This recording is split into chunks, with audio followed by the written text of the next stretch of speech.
La filosofía como ciencia práctica. Que la filosofía sea una ciencia no significa que sea una ciencia única. Al contrario, considerada globalmente, es un conjunto de ciencias. Debemos estudiar la clasificación aristotélica de las ciencias filosóficas. Se opera una primera división entre las ciencias teóricas y las ciencias prácticas. Las ciencias teóricas, o teoréticas o especulativas, tienen por finalidad la ciencia mismo, el conocimiento, la contemplación de la verdad.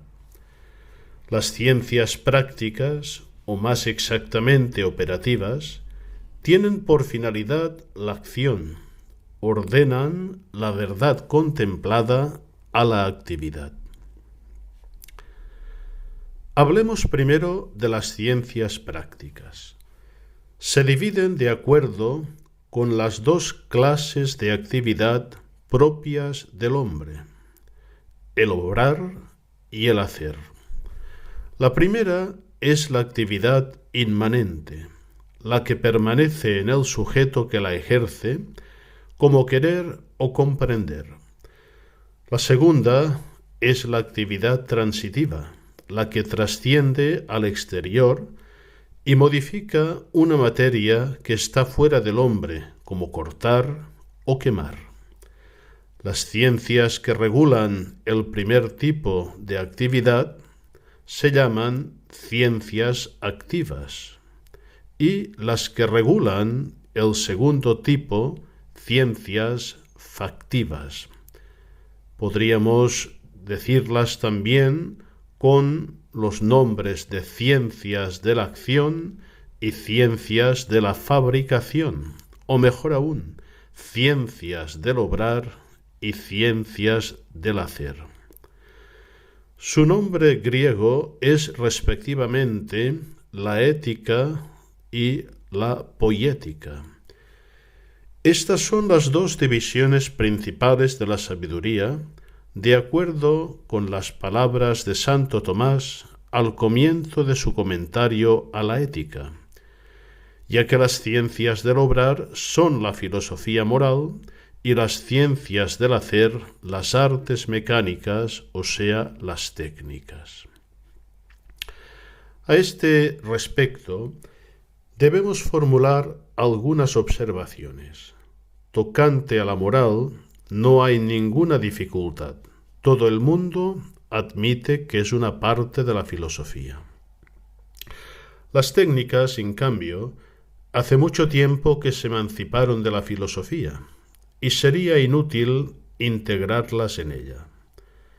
Pero incumbe a la filosofía la consideración general del arte y de la actividad técnica, ya que ninguna técnica reflexiona sobre sí misma por estar enteramente dedicada a la fabricación de un objeto cualquiera. Esta parte de la filosofía, que podríamos llamar filosofía del trabajo, jamás ha sido seriamente estudiada por la escuela tomista, este hecho muy grave dada la importancia actual de la técnica.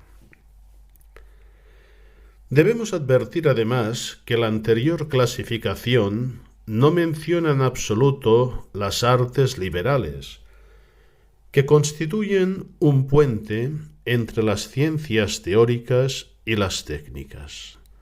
Tienen, en efecto, como objetivo próximo la construcción de una obra y como objetivo último la satisfacción del espíritu, ya que la obra misma está ordenada al conocimiento. Volvamos a las ciencias teóricas.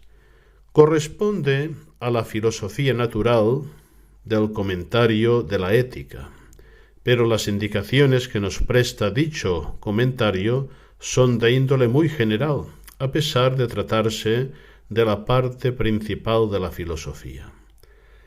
Las ciencias teóricas se clasifican de acuerdo con el mayor o menor desprendimiento de su objeto de la materia sensible.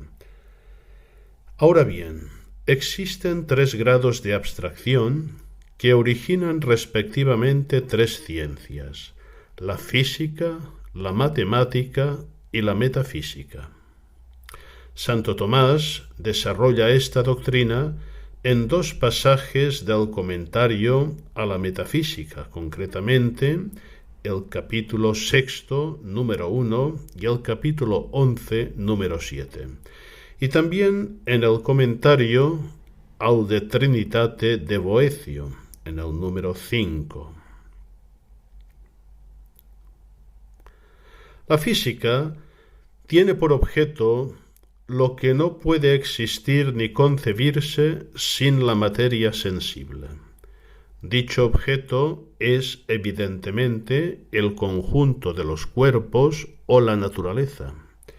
Pero dado que la característica común a todas las cosas sensibles es el cambio, se dirá también que el objeto de la física es el ser móvil, ens mobile. La matemática tiene por objeto lo que no puede existir sin la materia sensible, pero es susceptible de ser concebido sin ella. En una palabra, su objeto es la cantidad, ens quantum. La metafísica tiene por objeto aquello que no sólo puede ser concebido sin la materia, sino también existir sin ella. Es el ser en cuanto tal, o el ser en cuanto ser, ens in quantum ens. Que tales sean las 3 partes de la filosofía teórica, no sólo lo da a entender el texto antes mencionado, sino que lo afirma formalmente Santo Tomás en un pasaje de la metafísica. Tal vez sorprenda el hecho de que la lógica no figura en esta clasificación y sí, en cambio, la matemática. Tocante a la lógica, debemos admitir como cierto, ya que los textos nos obligan a ello, que Santo Tomás la considera parte integrante de la filosofía como sabiduría, pero no de la filosofía como ciencia. El primer punto no ofrece ninguna dificultad y es admitido comúnmente. No cabe decir lo mismo del segundo. Limitémonos a indicar que la lógica no es tanto una ciencia como el instrumento de toda ciencia. En cuanto a la matemática, no es ya posible actualmente considerarla como una parte de la filosofía. Lo que sí concierne a la filosofía es el estudio de los fundamentos de la matemática, lo que hoy llamaríamos la filosofía matemática o la metamatemática. La existencia de esta última disciplina, que hoy por hoy es indiscutible, rinde un testimonio positivo a favor de lo esencial de Aristóteles. Tocando a la física, cabe hacer sin duda alguna una observación análoga. La física, en la acepción moderna de la palabra, es una ciencia experimental que se ha separado progresivamente de la filosofía y que no podía ser integrada en ella. Por lo demás, Aristóteles entendía por física lo que los escolásticos llaman filosofía de la naturaleza. Respecto de la física moderna, la física antigua es metafísica, si bien no se confunde con la metafísica en el sentido corriente de la palabra, ya que su objeto es diferente. Es metafísica porque considera la naturaleza en cuanto ser móvil y porque busca sus principios y causas supremas que escapan al orden experimental. Un indicio seguro de lo que decimos, fácil de comprobar además, radica en el hecho de que las nociones fundamentales que utiliza para comprender la naturaleza son nociones metafísicas. potencia y acto, substancia y accidente, esencia y existencia. Y también que en la búsqueda de las causas eficientes de la naturaleza no se detiene hasta llegar al primer motor inmóvil. Conviene señalar también respecto a la física que tiene por objeto la naturaleza entera, no sólo los cuerpos brutos, sino también los cuerpos vivos y el mismo hombre. Aunque se opere pues la distinción entre la cosmología, que corresponde al tratado de Aristóteles titulado Física, donde se estudian los cuerpos brutos, y la psicología, que corresponde a su tratado del alma, donde se estudia los seres vivos, no se trata en modo alguno de dos ciencias específicamente diferentes, sino de dos partes de una misma ciencia. En cuanto a la metafísica en general, no hay mucho que añadir a las indicaciones proporcionadas por Santo Tomás. La palabra metafísica no es de Aristóteles, sino de un erudito del siglo I a.C., Andrónico de Rodas, que editó las obras de Aristóteles que pudo recoger. La palabra no es desacertada y ha pasado ya al acervo clásico, pues la ciencia que designa se aborda normalmente después de la física, ya que su objeto está más allá de lo sensible. Aristóteles la llamaba filosofía primera, porque su objeto principal es Dios. Advirtamos sencillamente, aunque por lo demás resulte evidente, que la teología aristotélica es de índole natural, es decir, un conocimiento de Dios por la razón. No se confunde con lo que actualmente entendemos todos bajo la influencia del cristianismo por teología, ciencia esta de índole sobrenatural, o sea, fundada en la fe. La teología natural, designada desafortunadamente desde Leibniz con el nombre de teodicea, es pues una parte de la metafísica, algo así como su cúspide o acabamiento. El hecho de que sea a veces objeto de un tratado separado se debe sencillamente a una mera distribución de las materias en varios capítulos de la metafísica. Finalmente, sobre la clasificación en general, conviene subrayar que las fronteras entre las tres ciencias no son tan claras como puede parecer a primera vista.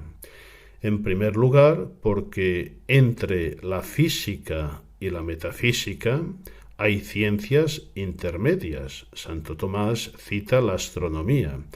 Estas ciencias utilizan la matemática, sus nociones, sus procedimientos para el conocimiento de la naturaleza. La noción de una física matemática es muy importante a los ojos de la escuela tomista contemporánea, porque permite emplazar la ciencia moderna dentro del esquema aristotélico y a partir de ahí comprenderla.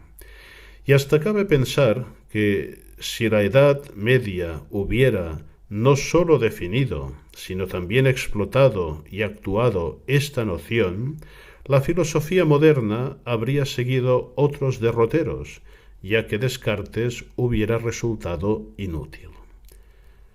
La física, por otra parte, desemboca directamente en la metafísica, siquiera en dos puntos concretos. En primer lugar, porque busca las causas del ser móvil. Se orienta pues hacia la causa última, el primer motor inmóvil.